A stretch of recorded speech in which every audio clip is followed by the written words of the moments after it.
नमस्कार दोस्तों, स्वागत है आपका आज के मुख्य समाचार में, जिसमें सबसे पहली और बड़ी खबर में आपको बताएंगे कि पाकिस्तान ने भारत के साथ व्यापार फिर से शुरू करने का किया फैसला। क्या राजनीतिक संबंध भी होंगे इससे बहाल। दूसरी बड़ी खबर में जिक्र होगा कि राजधानी दिल्ली में पकड़ी गई ड्रग्स की बड़ी खेप, 434 करोड़ रुपए की हेरोइन बरामद। तीसरी बड़ी खबर में आपको बताएंगे कि बांदीपुरा के जंगलों में मुठभेड़, एक आतंकी मार गिराया, घुसपैठ के अलर्ट के बाद ऑपरेशन शुरू। चौथी बड़ी खबर में जिक्र होगा कि मां सरस्वती की प्रतिमा पुनः स्थापित हो और नमाज बंद कराएं। काशी मथुरा के बाद अब इंदौर में विवाद। और पांचवी बड़ी खबर में आपको बताएंगे कि बीजेपी सांसद दिया कुमारी का दावा, ताजमहल हमारी प्रॉपर्टी, शाहजहां ने हमारे पैलेस पर किया कब्जा। दोस्तों, हर एक खबर की गहराई में आपको ले जाएंगे, लेकिन उससे पहले अगर आपको भी देश की सेना और पीएम मोदी पर पूरा भरोसा है तो आप अभी इस वीडियो को लाइक कीजिए। चैनल पर नए हैं तो लाल बटन को दबा के चैनल को सब्सक्राइब कीजिए और घंटी बजाकर कमेंट में लिखिए जय हिंद। दोस्तों, रुक करते हैं सबसे पहली और बड़ी खबर की तरफ। पाकिस्तान ने भारत के साथ व्यापार फिर से शुरू करने का किया फैसला। राजनयिक संबंध भी क्या होंगे बहाल, ये इस वक्त की बड़ी खबर। जी हां दोस्तों, नए प्रधानमंत्री शहबाज शरीफ के नेतृत्व वाली पाकिस्तानी सरकार ने भारत के साथ व्यापार फिर से शुरू करने का फैसला किया है और इस काम के लिए एक व्यापार मंत्री नामित किया है। हालांकि इस फैसले को देश की गंभीर आर्थिक स्थिति के लिहाज से एक बड़े डेवलपमेंट के रूप में देखा जा रहा है, लेकिन इसे इस्लामाबाद द्वारा एक बड़े समझौते और 5 अगस्त 2019 के बाद भारत के खिलाफ अपने पिछले रुख से पीछे हटने के रूप में भी देखा जा रहा है। कैबिनेट बैठक में शहबाज शरीफ की अध्यक्षता में फैसला लिया गया कि पाकिस्तान भारत के साथ व्यापार को फिर से खोलने और नई दिल्ली में पाकिस्तान उच्चायोग में पाकिस्तान पीपुल्स पार्टी के कमर जमर कैरा को व्यापार मंत्री के रूप में काम के लिए नियुक्त करने की दिशा में काम करेगा। रुक करते हैं अगली बड़ी खबर की तरफ।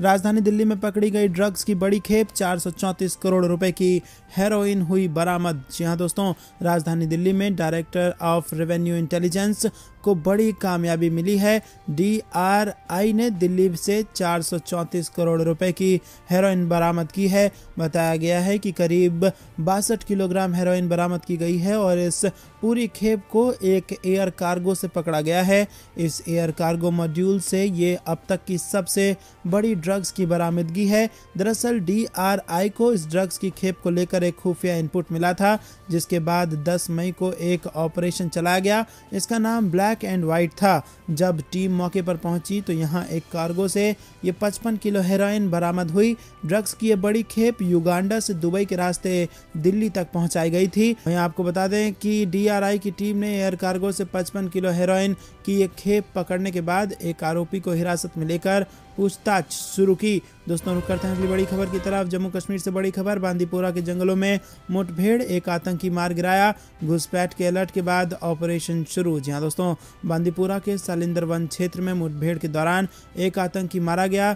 इसके साथ ही सुरक्षा बलों की बड़ी टीम पूरे इलाके में तलाशी अभियान में लग गई। ताजा घुसपैठ की सूचना के बाद समूचे क्षेत्र में अलर्ट जारी किया गया था। वहीं सूत्रों के मुताबिक नियंत्रण रेखा पर भी सुरक्षा व्यवस्था बढ़ा दी गई है।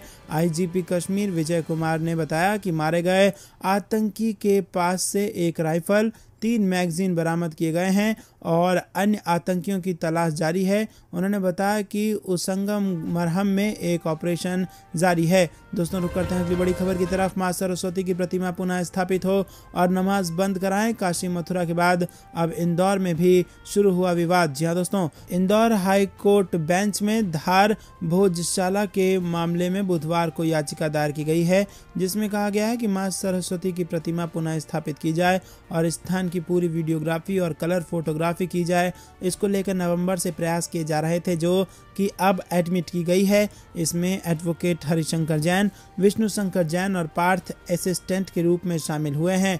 याचिका में वाग्देवी की प्रतिमा, जो कि लंदन स्थित संग्रहालय में रखी हुई है, उसे वापस लाने की भी मांग की गई है। और वहीं धार भोजनशाला मामले में हिंदू संगठन ने इंदौर हाईकोर्ट में याचिका दायर कर परिसर पर कब्जा देने और नमाज बंद करने की मांग की, जिस पर ASI भारत सरकार और भोजनालय कमेटी को नोटिस जारी किया गया है। दोस्तों रुक करते हैं अगली बड़ी खबर की तरफ। बीजेपी सांसद दिया कुमारी का दावा, ताजमहल हमारी प्रॉपर्टी, शाहजहां ने हमारे पैलेस पर किया कब्जा। जी हाँ दोस्तों, आगरा के ताजमहल पर जयपुर के पूर्व राज परिवार ने अपना दावा किया है। जयपुर के पूर्व राज परिवार की प्रिंसेस और बीजेपी सांसद दिया कुमारी ने कहा है कि ताजमहल हमारी प्रॉपर्टी है जो हमारे परिवार के पैलेस की संपत्ति पर बना है।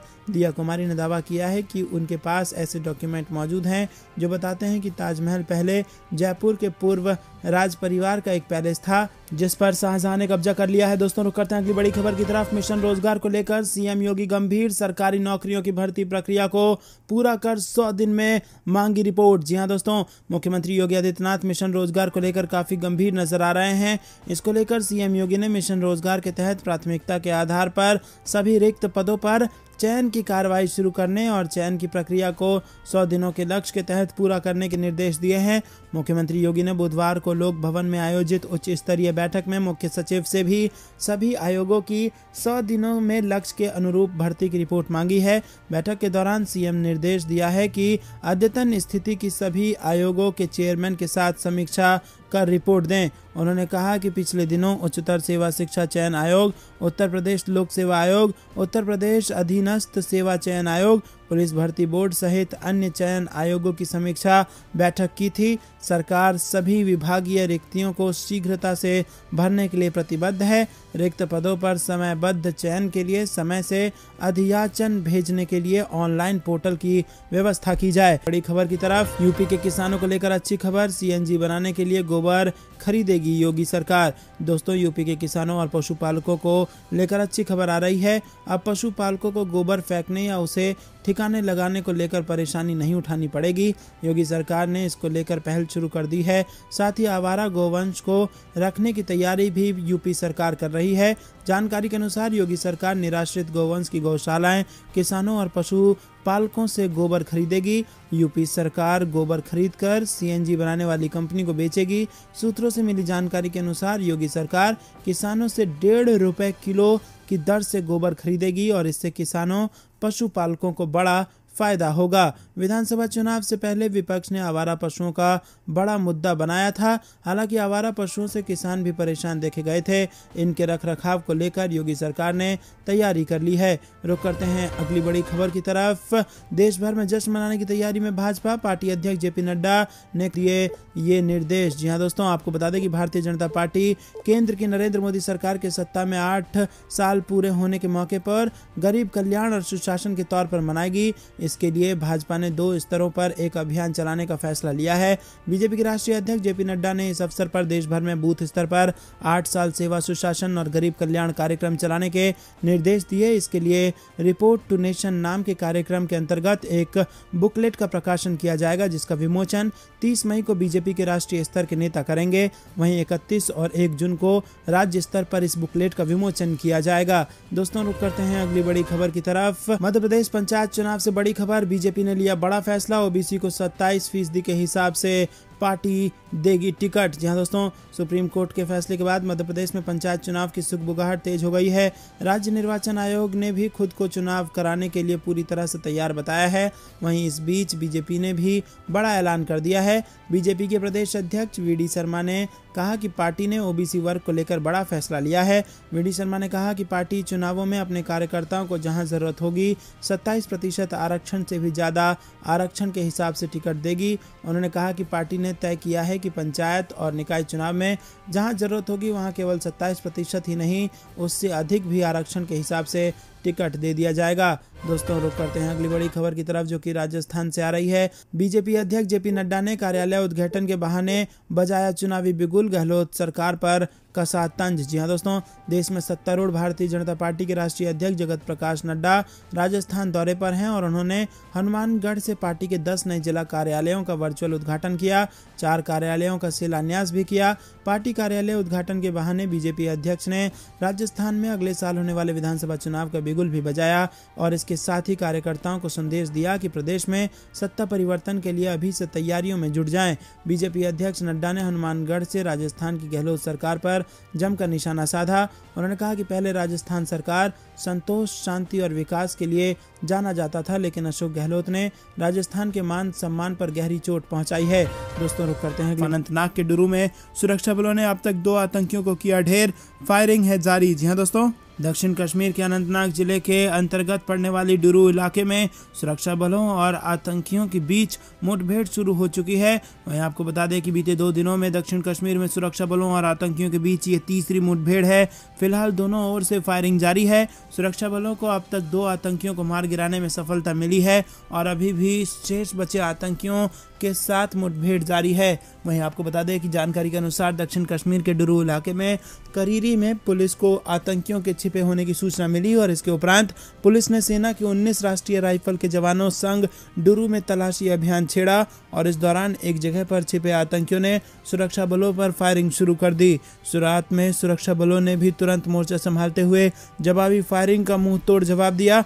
कुछ समय के उपरांत सुरक्षा बलों ने लाउड स्पीकर के माध्यम से आतंकियों को आत्मसमर्पण करने की चेतावनी दी, लेकिन आतंकियों ने इसे अनसुना कर दिया और फायरिंग जारी रखी। बताया जा रहा है कि लश्कर-ए-तैयबा आतंकी संगठन के 3 के करीब आतंकियों को सुरक्षा बलों ने घेर लिया है। दोस्तों रुक करते हैं अगली बड़ी खबर की तरफ।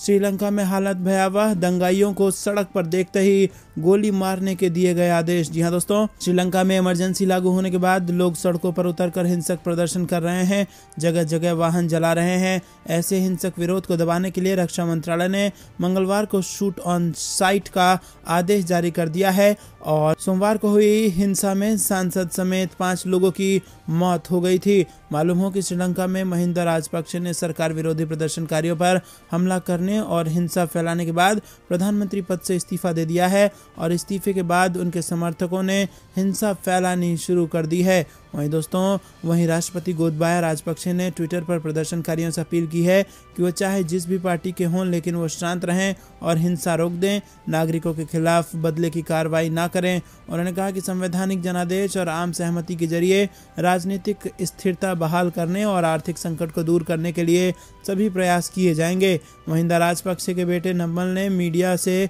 बात करते हुए कहा कि ऐसी कोई अफवाहें हैं और उनके पिता महिंदा राजपक्षे देश छोड़कर भागने वाले नहीं हैं। दोस्तों रुक करते हैं अगली बड़ी खबर की तरफ।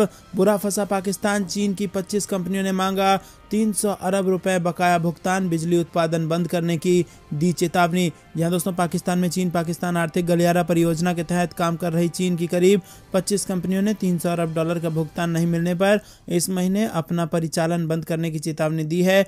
अखबार के अनुसार पाकिस्तान के योजना और विकास मंत्री एहसान इकबाल की अध्यक्षता में आयोजित एक बैठक के दौरान चीन के स्वतंत्र बिजली उत्पादकों ने यह बात कही। इस दौरान CPEC परियोजना के तहत ऊर्जा, संचार, रेलवे जैसे क्षेत्रों में काम कर रही चीन की 30 कंपनियां भी मौजूद रहीं। बैठक के दौरान बिजली का उत्पादन करने वाली कंपनियों ने 300 अरब पाकिस्तानी रुपए का भुगतान नहीं मिलने को लेकर कड़ी नाराजगी जताई। चीन की स्वतंत्र बिजली उत्पादकों के लगभग 25 प्रतिनिधियों ने चेतावनी दी है कि अगर उनका भुगतान नहीं किया जाएगा तो वो कुछ दिन के भीतर काम करना बंद कर देंगे। रुक करते हैं अगली बड़ी खबर की तरफ। घुसपैठ के मुद्दे पर अमित शाह ने ममता बनर्जी सरकार को लगाए गंभीर आरोप, कही ये बड़ी बात। जी दोस्तों, आपको बता दें कि केंद्रीय गृह मंत्री अमित शाह ने मंगलवार को घुसपैठ की समस्या से सख्ती से निपटने के लिए भारतीय जनता पार्टी के नेतृत्व वाली असम सरकार की प्रशंसा की। उन्होंने पश्चिम बंगाल की ममता बनर्जी सरकार पर आरोप लगाया कि वो इस समस्या से निपटने में केंद्र का सहयोग नहीं कर रही हैं। असम में हेमंत बिस्वा शर्मा के नेतृत्व वाली राष्ट्रीय जनतांत्रिक गठबंधन सरकार की पहली वर्षगांठ के मौके पर एक रैली को संबोधित करते हुए अमित शाह ने कहा कि प्रधानमंत्री नरेंद्र मोदी घुसपैठ की समस्या को समाप्त करने के लिए प्रतिबद्ध हैं। हालांकि उन्होंने दावा किया कि इस मामले पर बंगाल की सरकार केंद्र के साथ सहयोग नहीं कर रही है। अमित शाह ने कहा कि दूसरी ओर असम सरकार केंद्र के साथ पूरी तरह से खड़ी है और समस्या से मजबूती से लड़ रही है। परिणाम स्वरूप घुसपैठ में उल्लेखनीय कमी आई है। केंद्रीय गृह मंत्री ने सोमवार को असम के मनकाचर स्थित भारत बांग्लादेश सीमा के दौरे का उल्लेख किया और कहा कि सारे आंकड़े बताते हैं कि असम में घुसपैठ की घटनाओं पर बहुत ज्यादा कमी आई है। कुछ समय के बाद ये घुसपैठ पूरी तरह से बंद हो जाएंगे। रुक करते हैं अगली बड़ी खबर की तरफ। यूपी, बिहार और बंगाल की कई ट्रेनों में हो रहा है बड़ा बदलाव। जी हाँ दोस्तों, रेलवे की ओर से अजमेर आने जाने वाली 2 ट्रेनों के कई स्टेशनों के संचालन समय में बदलाव किया जा रहा है। दरअसल दोस्तों, उत्तर पश्चिम रेलवे की ओर से ये बड़ा फैसला लिया गया है। रुक करते हैं अगली बड़ी खबर की तरफ। भारत को 1 लाख ड्रोन पायलट की जरूरत, 12वीं पास व्यक्ति को भी मिलेगा मौका, ज्योतिरादित्य सिंधिया ने दिया ये बयान। जी हाँ दोस्तों, आपको बता दें कि उड्डयन मंत्री ज्योतिरादित्य सिंधिया ने मंगलवार को कहा कि भारत को आने वाले कुछ सालों में करीब 1 लाख ड्रोन पायलटों की जरूरत होगी। सिंधिया ने नीति आयोग के एक कार्यक्रम में कहा कि केंद्र सरकार के 12 मंत्रालय फिलहाल देश में ड्रोन सेवाओं की मांग बढ़ाने पर काम कर रहे हैं। उन्होंने कहा कि सिर्फ 12वीं पास व्यक्ति को ड्रोन पायलट का प्रशिक्षण दिया जा सकता है, इसके लिए कॉलेज की डिग्री की जरूरत नहीं है। वहीं सिंधिया ने कार्यक्रम में कहा कि हम ड्रोन सेक्टर को 3 पहियों पर आगे बढ़ा रहे हैं।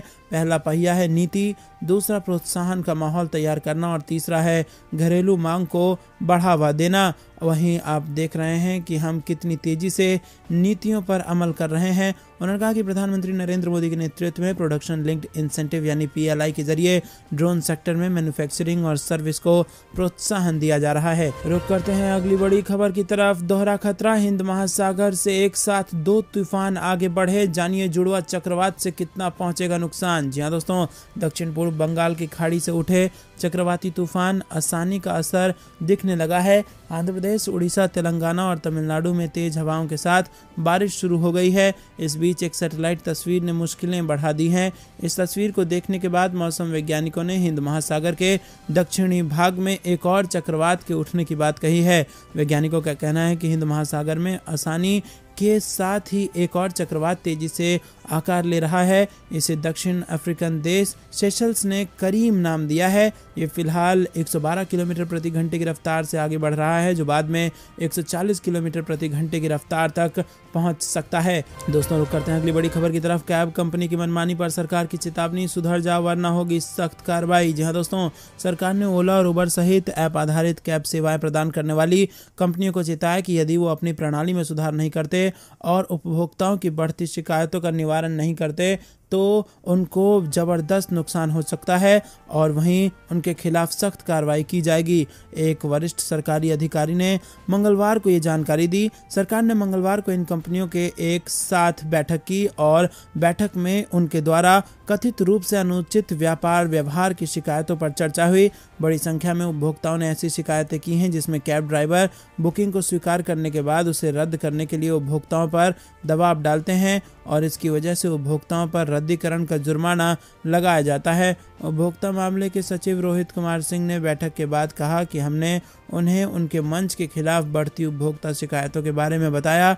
हमने उन्हें आंकड़े भी दिए। दोस्तों, रुक करते हैं अगली बड़ी खबर की तरफ। भाजपा का मिशन 2024 अभियान जून में होगा शुरू, पदाधिकारियों व जनप्रतिनिधियों की तय होगी जिम्मेदारी। जी हाँ दोस्तों, आपको बता दें कि केंद्र में मोदी सरकार की 8 वर्ष की उपलब्धियों को जन जन तक पहुंचाना होगा। उपलब्धियों को 2 भाग में बांटकर जन जन तक पहुंचाया जाएगा। पहले भाग में मोदी सरकार के पहले कार्यक्रम यानी 2014 से 19 तक की उपलब्धियां होंगी, जबकि दूसरे भाग में 2019 से 2022 तक की उपलब्धियां। इसके लिए पार्टी की ओर से रैलियां निकाली जाएंगी, मंडल स्तर पर बैठकों का आयोजन किया जाएगा, चौपाल भी लगा दी जाएगी। वहीं दोस्तों, आपको बता दें कि जिले स्तर पर एक जनसभा की भी योजना है, जिसमें मुख्य वक्ता के रूप में राष्ट्रीय व प्रदेश स्तर के भाजपा पदाधिकारियों और जनप्रतिनिधियों की मौजूदगी रहेगी। सभी कार्यक्रम के दौरान जनता के बीच सरकार की उपलब्धियों के पर्चे बांटे जाएंगे और इस अभियान में पार्टी के विभिन्न मोर्चों की विशेष तौर से जिम्मेदारी तय की जाएगी। दोस्तों, रुक करते हैं अगली बड़ी। सीमा सुरक्षा बल ने अमृतसर जिले में पाकिस्तान के एक ड्रोन विमान को मार गिराया। जी हाँ दोस्तों, आपको बता दें कि सीमा सुरक्षा बल ने तड़के पंजाब में अमृतसर जिले में सीमावर्ती भारोवाल गांव के पास पाकिस्तान के एक ड्रोन को मार गिराया है और 10 किलो 670 ग्राम हेरोइन बरामद की है। सीमा सुरक्षा बल के अधिकारियों ने कहा है कि रात की ड्यूटी पर तैनात जवानों ने ड्रोन विमान की आवाज़ सुनाई देने के आवाज़ उसके बाद जवाबी कार्रवाई की और उस पर गोलीबारी कर विमान को गिरा दिया और इलाके की तलाशी लेने के बाद एक प्लास्टिक की थैली में 9 छोटे पैकेट बरामद किए गए। दोस्तों, रुक करते हैं अगली बड़ी खबर की तरफ। अनुच्छेद 370 अब इतिहास, गुलाम कश्मीर जल्द होगा भारत का हिस्सा। जी हाँ दोस्तों, आपको बता दें कि ये बड़ी खबर निकल के आ रही है। आज़ाद भारत के इतिहास में पहली बार जम्मू में ऐसा कोई कार्यक्रम हुआ जिसने देश के विभिन्न हिस्सों में बसे गुलाम कश्मीर के विस्थापितों को एक मंच पर लाकर खड़ा कर दिया। सामूहिक श्रद्धांजलि व पुण्य भूमि स्मरण सभा ने 1947 में अपनी जमीन और संस्कृति से उखड़ चुके विस्थापित परिवारों के सूखे जख्म फिर से हरे कर दिए। रुक करते हैं अगली बड़ी खबर की तरफ। शोपियां में सुरक्षा बलों और आतंकियों के बीच मुठभेड़ शुरू, 2 दहशतगर्दों को मार गिराया। जी हाँ दोस्तों, दक्षिण कश्मीर के शोपियां जिले में सुरक्षा बलों और आतंकियों के बीच मुठभेड़ शुरू हो गई है। बताया जा रहा है कि जिले के शिरमाल जौनपोरा इलाके में आतंकियों के छिपे होने की खबर मिली थी और इसके बाद सुरक्षा बलों ने मौके पर पहुंचकर सर्च अभियान चलाया। खुद को घिरता देख आतंकियों ने गोलीबारी शुरू कर दी। सुरक्षा बलों के जवान भी उन्हें मुंहतोड़ जवाब दे रहे हैं। इससे पहले दक्षिण कश्मीर के ही कुलगाम जिले में रविवार को 10 घंटे तक चली मुठभेड़ में लश्कर तैयबा के पाकिस्तानी कमांडर हैदर समेत 2 आतंकियों को सुरक्षा बलों ने मार गिराया और मारे गए दोनों आतंकी कई पुलिसकर्मियों की हत्या समेत कुलगाम में राजपूत परिवार के एक हिंदू की हत्या में शामिल थे और इनसे AK-56 राइफल व 4 मैगजीन समेत पिस्तौल तथा UBGL बरामद किया गया है।